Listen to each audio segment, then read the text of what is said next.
Quero desde já informar que a aula, a partir de agora, está sendo gravada e nós vamos desenvolver o tema chamado procedimento administrativo. É o tema que nós vamos desenvolver hoje, procedimento administrativo. E sobre isso, nós vamos falar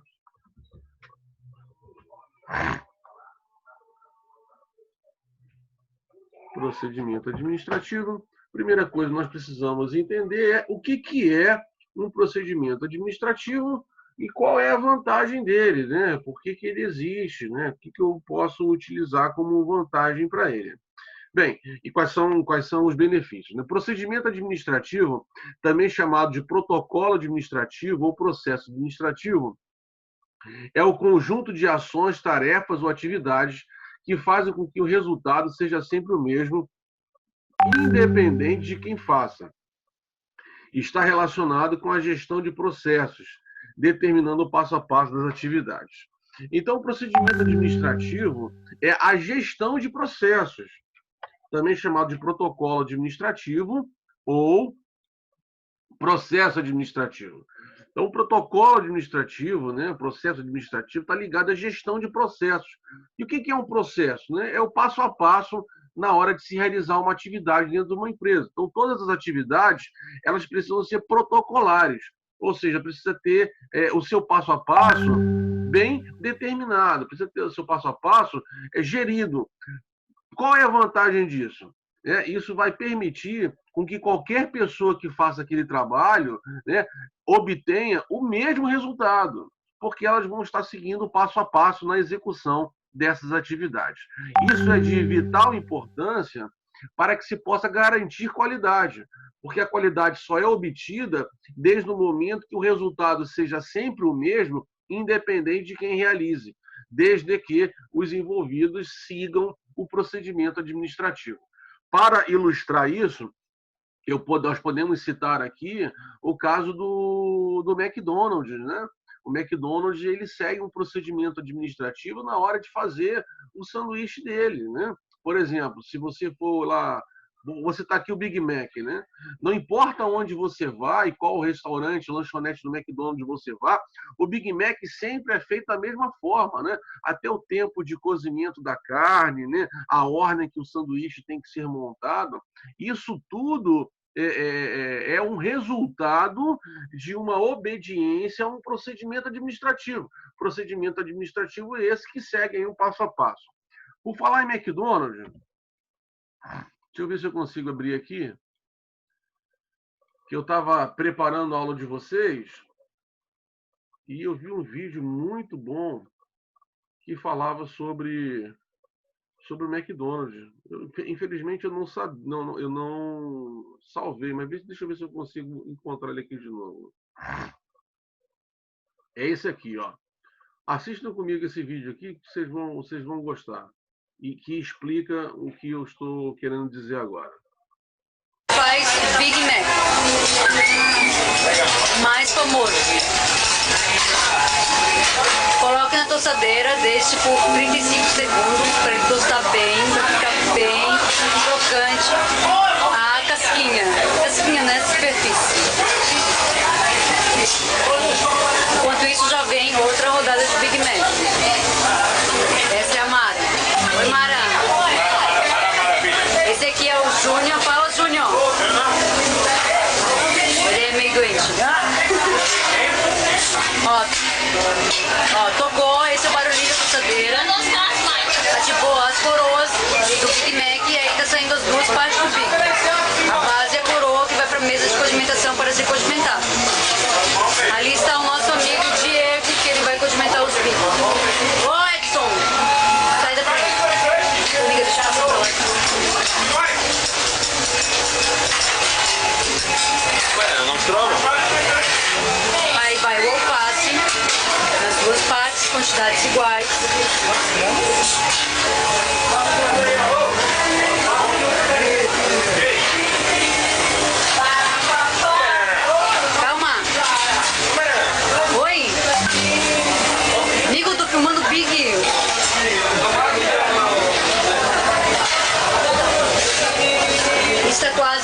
rodada de 6 bits, meia bit. Transferindo a bandeja para colocar as carnes. Transfere a bandeja. Aí vamos para a chapa, onde vamos colocar as carnes. Penúltima etapa antes de servir para o cliente. Ai! Pode tomar, valeu?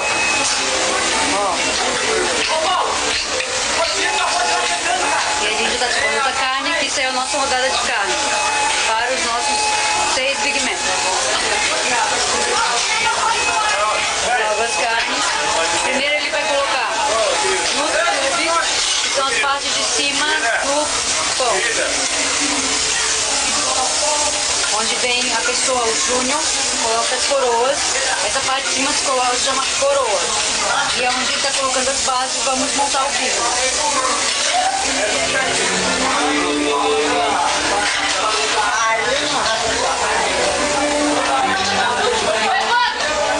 Pronto, aí está o bico pronto.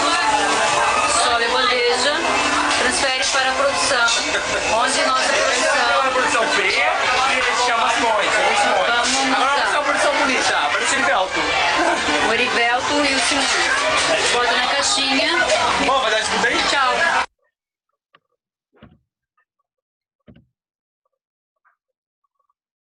Faz.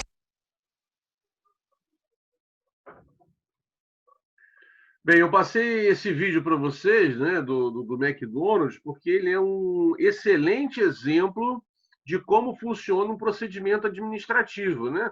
Por exemplo, vocês viram ali o passo a passo da fabricação de um Big Mac, né? Então, toda aquela rotina, ela é gerenciada através de um processo chamado gestão de processos, e aquilo ali é chamado de procedimento administrativo, ou processo administrativo, protocolo administrativo, para fazer o Big Mac. Então, todos os colaboradores do McDonald's, quando trabalham ali na cozinha, eles vão respeitar o passo a passo para a realização do Big Mac. Qual é o resultado disso? Todos os clientes que comerem Big Mac sempre vão comer o mesmo sanduíche, né? Porque ele é feito da mesma forma. Só em ocasiões especiais, de repente, que uma ou outra pessoa pode pedir para retirar alguma coisa do sanduíche. Mas o padrão é aquele, né? Quem já foi no McDonald's sabe como é que é, né? 2 hambúrgueres, alface, queijo molho especial, cebola picles e um pão com gergelim. É assim que funciona o Big Mac. Eu estou citando aqui o Big Mac porque é de conhecimento geral, mas eu poderia citar aqui qualquer outro exemplo. O que eu quero destacar para vocês aqui é como funciona um procedimento administrativo, né? Que é a gestão do passo a passo de uma rotina na hora de se realizar uma tarefa. E aí, a grande vantagem é a obtenção da qualidade, pois você vai ter um produto uniforme, um produto padronizado, e isso é a base para se ter uma qualidade. Seguindo.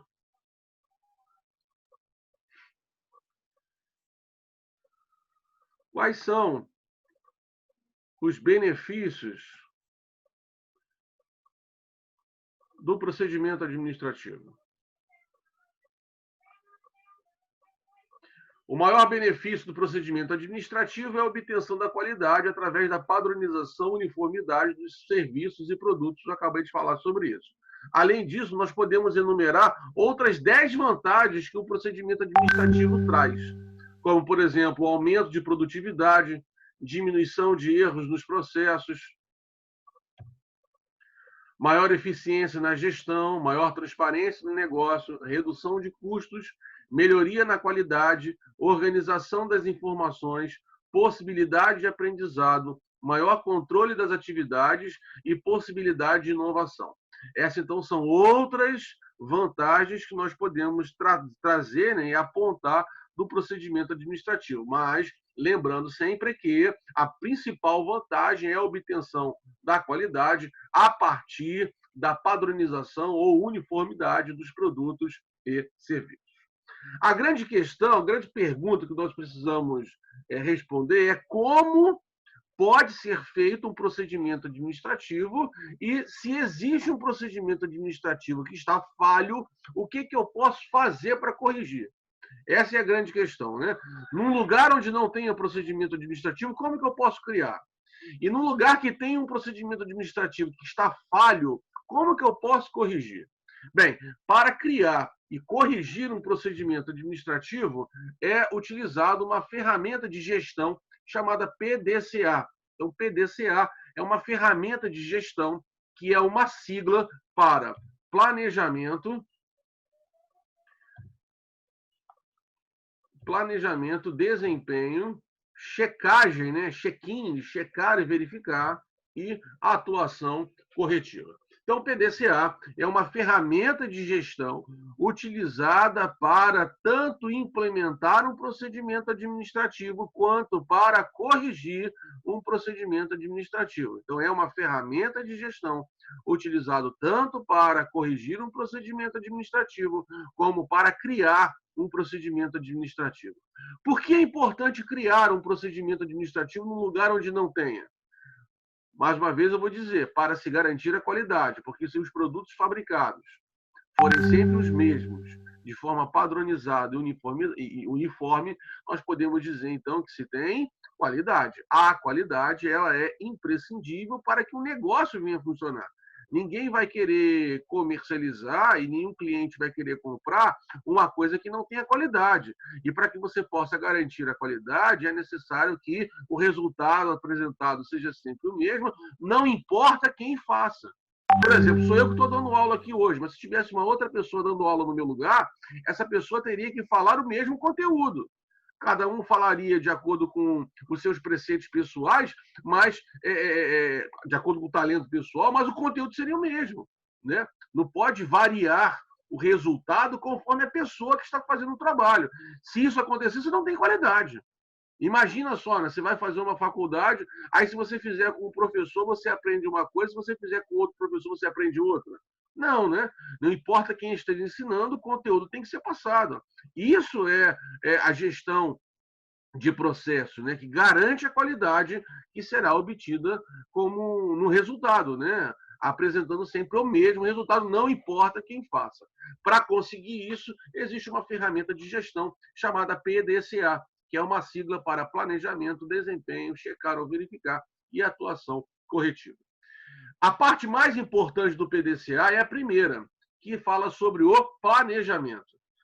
Antes de começar a fazer qualquer coisa, antes de realizar qualquer tarefa, antes de realizar qualquer trabalho dentro de uma empresa, a primeira coisa que precisa ser feita é planejar essa atividade, planejar o trabalho.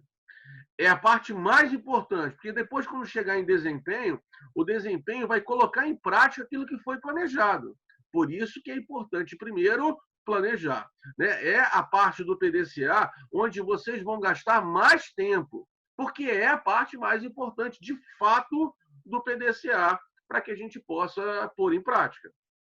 Bem, se é muito importante, a grande questão agora é como que eu vou planejar. Muita gente já ouviu falar sobre planejamento, é uma palavra que está na moda, né? Todo mundo fala sobre planejamento, é planejamento e projeto, né? Que está muito na moda. Meus projetos são esse, né? Planejamento e projeto são palavras que estão na moda, estão diretamente associadas, mas a grande questão é como que eu vou planejar. Eu coloquei do lado aqui que para poder planejar, utiliza-se uma outra ferramenta de gestão chamada 5W2H. 5W2H é uma ferramenta de gestão utilizada para realizar o planejamento.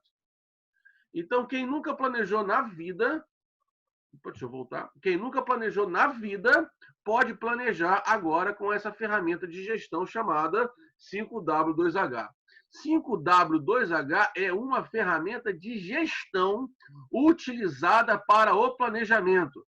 Então, uma pessoa que nunca planejou poderá planejar a partir do 5W2H. Essa ferramenta recebe esse nome, 5W2H, porque para planejar, você precisa responder a 7 perguntas, onde 5 delas começam com W e 2 começam com H, isso no idioma inglês. 5 perguntas começam com W e 2 começam com H. Por isso que é chamado de 5W2H. Ela tem um formato de tabela, conforme vocês estão vendo aí, né, na apresentação que eu estou mostrando para vocês. E a primeira pergunta que você precisa fazer na hora de planejar é o que vai ser feito. Qual é a tarefa que vai ser realizada? Qual o trabalho nós vamos fazer? Então, a primeira pergunta é o que será feito? Qual o trabalho que eu vou fazer? Qual é a tarefa que eu vou planejar? E aí, como que você responde a essa pergunta? Você vai colocar como título lá, né, a tarefa principal, né, que você pretende fazer, e depois você vai colocar as subtarefas, as subetapas, né? Você vai dividir a tarefa principal em tarefas menores. Por exemplo, vamos supor que nós vamos fazer, né, vamos fazer um bolo. Então, o que vai ser feito? Qual vai ser a tarefa principal? Fazer o bolo. Então, vou botar o título lá, fazer o bolo. E agora eu vou dividir o trabalho, né, a atividade de fazer o bolo, eu vou dividir isso em etapas menores. Vou dividir em 4 etapas menores. Por exemplo, para fazer o bolo, primeira coisa, eu vou providenciar os ingredientes. Segunda coisa, para fazer o bolo, eu vou preparar a massa. Terceira coisa para fazer o bolo, eu vou assar o bolo. E a quarta coisa, eu vou rechear e confeitar o bolo. Então, eu falei, peguei ali a atividade principal, que é fazer o bolo, e dividi em 4 etapas menores. Providenciar os ingredientes, preparar a massa, assar o bolo e rechear e confeitar o bolo. Eu peguei a etapa principal e dividi, eu peguei o trabalho principal e dividi em etapas menores. Dessa maneira, eu consigo responder a primeira pergunta, que é o que será feito. A segunda pergunta é como será feito. E aí trata sobre um método, como cada etapa será feita. Por exemplo, a primeira etapa eu disse que é providenciar os ingredientes. Como que eu vou providenciar os ingredientes? Comprando, pedindo emprestado. A segunda etapa que eu disse foi, depois de como será feita, a segunda etapa foi preparar a massa, né? Providenciar os ingredientes, segunda etapa, preparar a massa. Como que eu vou preparar a massa? Quais são os ingredientes, a ordem que eu tenho que colocar, qual é o tipo de batedeira que eu vou utilizar, qual o refratário que eu vou utilizar. Bem, isso aí é como que eu vou preparar a massa. A terceira etapa que eu coloquei foi assar o bolo. Bem, qual é a temperatura que eu tenho que botar no fogão? Qual é a travessa que eu vou utilizar? Tem que untar? Vai ser banho-maria? Quanto tempo vai ficar no forno? Qual é a temperatura que eu tenho que colocar? O forno tem que estar pré-aquecido? Enfim, como que eu vou fazer a terceira etapa. E a quarta etapa é rechear e confeitar o bolo, né? Como é que eu vou rechear o bolo? Qual o tipo de recheio? Qual vai ser o confeito que eu vou utilizar? Vou usar glacê, pasta americana? Como é que vai ser feito? Qual o desenho que eu vou colocar? Vai ter tema? Não vai ter tema? Enfim. Então, isso eu estarei dessa forma respondendo a pergunta como fazer. Né? Como fazer reflete aí o método, como as etapas anteriores serão realizadas. A terceira pergunta que eu preciso responder é por que será feito? Trata, então, sobre a justificativa, sobre o motivo pelo qual eu vou estar fazendo, desse exemplo que eu estou citando agora, pelo que eu vou estar fazendo o bolo. Por que alguém faz o bolo? Faz o bolo que está com fome, faz o bolo para comer, faz o bolo para dar de presente, faz o bolo de aniversário para vender, faz um bolo de casamento, faz o bolo para presentear, enfim, existem vários motivos pelo qual alguém pode fazer um bolo. Né? Então, nesse caso aqui, né, a terceira pergunta é por que a tarefa será feita, por que o trabalho será feito. Refere-se aqui, então, à justificativa, ao motivo. A quarta pergunta é onde vai ser feito. Então, todo trabalho é feito de alguma maneira, por algum motivo, em algum lugar. Onde que vai, no caso do bolo, onde que eu vou fazer o bolo? Eu vou fazer o bolo na cozinha da minha casa. Ou fazer o bolo na cozinha da casa da minha mãe. Ou fazer o bolo na cozinha industrial onde eu trabalho. Enfim, depende lá, onde você vai fazer o trabalho. Né? Depende do trabalho, cada trabalho é realizado num lugar. Né? Eu vou fazer um trabalho de pesquisa, eu vou na biblioteca, eu vou na internet, enfim. Né? Onde será feito cada atividade. Eu estou me referindo aqui, então, ao local. É importante definir o lugar, para que não haja falha na hora de se realizar a atividade. Lembrem-se, nós estamos aqui falando sobre um procedimento administrativo. Então, eu tenho que fazer aqui, em especial, o que é o planejamento, eu tenho que detalhar o planejamento para que a pessoa que for fazer não tenha dúvidas. Então, eu tenho que definir o que será feito, eu tenho que definir como será feito, por que será feito e onde vai ser feito, para que a pessoa que for fazer não tenha dúvidas quanto ao local. A quinta pergunta trata sobre quando será feito. E quando será feito aqui é algo que eu me refiro ao tempo. E sobre o tempo tem duas coisas para falarmos. Eu preciso definir a data que vai começar e a data que vai terminar. Por exemplo, vai começar segunda-feira, 8 horas da manhã, e vai terminar sexta-feira, às 17 horas. Né? Do dia tal até o dia tal. Então, vai começar em tal data e vai terminar em tal data. E eu, além de definir a data de início, a data de término, eu também preciso definir a duração. Vai começar segunda-feira, 8 horas da manhã, deve terminar, né, sexta-feira, às 17 horas, e serão gastos por dia 5 horas. Como serão 5 dias, todo o trabalho serão gastos 25 horas na realização dessa atividade. É importante definir o tempo dessa forma. Eu preciso dizer a data que vai começar, preciso dizer a data que vai terminar e também preciso definir a duração, dividindo isso em horas. Quantas horas serão gastas para realizar essa atividade? Qual é a data que vai começar? Qual é a data que vai terminar? E quanto tempo vai durar? Qual é a duração em horas? Por que isso é importante? Para que a gente possa responder a última pergunta. Eu vou pular a sexta, tá? Vou só inverter a ordem. Por que eu preciso definir o tempo? Né? A duração. Data de início, data de término e duração. Para que eu possa responder a última pergunta, lá, a pergunta 7, que é quanto custa para fazer. Então, quanto custa para fazer, tem duas coisas que eu preciso levantar o custo. Eu preciso saber custo em relação a recursos materiais, nós já vimos isso na semana passada, né? Recursos, mas quanto eu vou gastar de recursos materiais? No caso do bolo, quais são os recursos materiais, né? Os ingredientes, o forno, o fogão, a eletricidade, os utensílios que eu vou utilizar.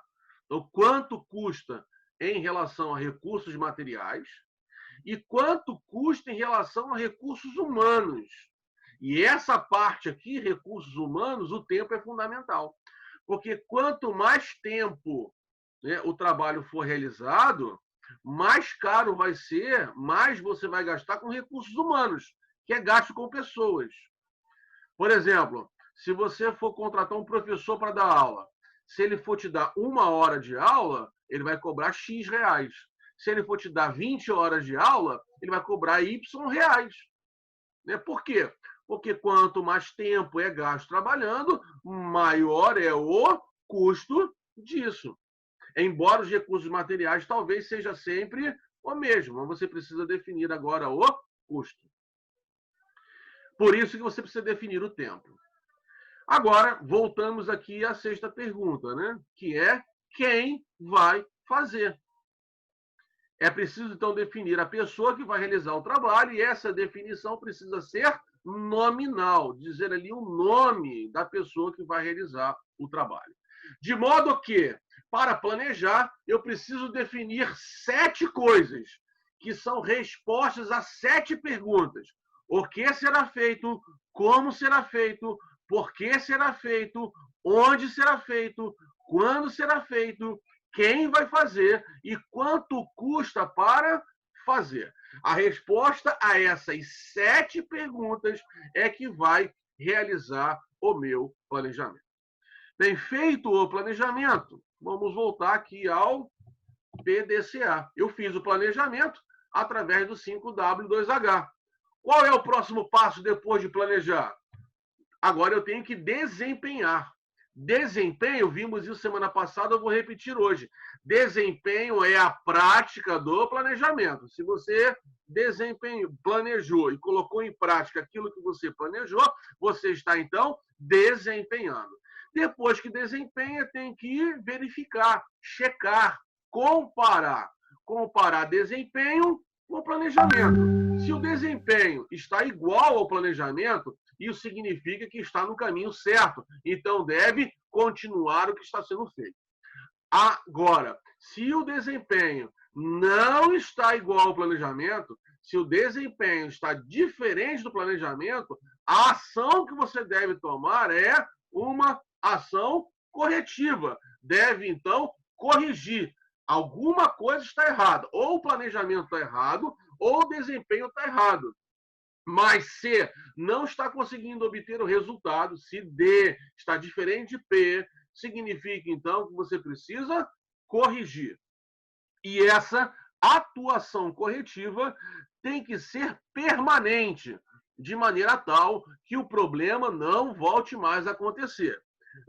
Identificando o problema, corrigindo o problema, você vai, então, atualizar o planejamento, para que uma outra pessoa, depois de você, que for realizar esse mesmo trabalho, já saiba o que tem que ser feito, caso o problema venha a se repetir. Então, a atuação corretiva aqui tem que ser permanente, de maneira tal que o problema não volte mais a acontecer. Isso significa que devem ser afastados coisas como provisório, temporário, paliativo, gambiarra, cambalacho, jeitinho brasileiro ou coisa que valha. Tem que ser a solução de forma definitiva. Assim, nós chegamos a gráfico, né, do PDCA. Então, o PDCA, que é uma ferramenta da qualidade, ferramenta de gestão, né, utilizada para realizar um procedimento e corrigir um procedimento administrativo, ela tem 4 etapas, né, que você planeja, desempenha, checa e age. Ou age no sentido de permanecer, se está correto, ou age no sentido de corrigir. Ou mantém o que está correto, ou corrige o que está defeituoso. Mas esse aqui é o gráfico, né, do PDCA. Planeja, desempenha, checa, age, planeja, desempenha, checa, age, atualiza o planejamento, desempenha, checa, age. É dessa forma que nós realizamos o procedimento administrativo. Já vimos qual é a vantagem dele, né? Que é para a obtenção de um resultado sempre uniformizado. Bem, para fechar, eu vou passar apenas mais um vídeo para vocês que fala que até mesmo o coiote do Papaléguas seria bem sucedido se utilizasse o PDCA. Vejamos.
Bem, muitos lembraram aí um pouquinho mais da sua infância mais recente, né? Esse vídeo é só para ilustrar que até o Papaléguas, né, seria pego se o coiote utilizasse o PDCA e ele gerenciasse o seu processo. Bem, pessoal, chegamos ao final de mais esse treinamento. O link está terminando aqui. Eu tenho menos de um minuto para poder encerrar esse link. Quero agradecer a todos que, mesmo no feriado, estão aqui, né, assistindo a aula. E mais tarde eu vou colocar a gravação para vocês poderem rever e quem não assistiu para poder ver, né? E também vou colocar a pauta de frequência. Quero dizer então que a pauta de frequência da semana passada ela se encerra com a aula de hoje, né? E aí vai ser renovada a pauta de frequência com uma nova data. Ok, pessoal? Bom feriado para vocês, bom final de semana, bom término de semana e até semana que vem, se Deus quiser. Tchau, tchau para vocês. Um abraço a todos e até a próxima.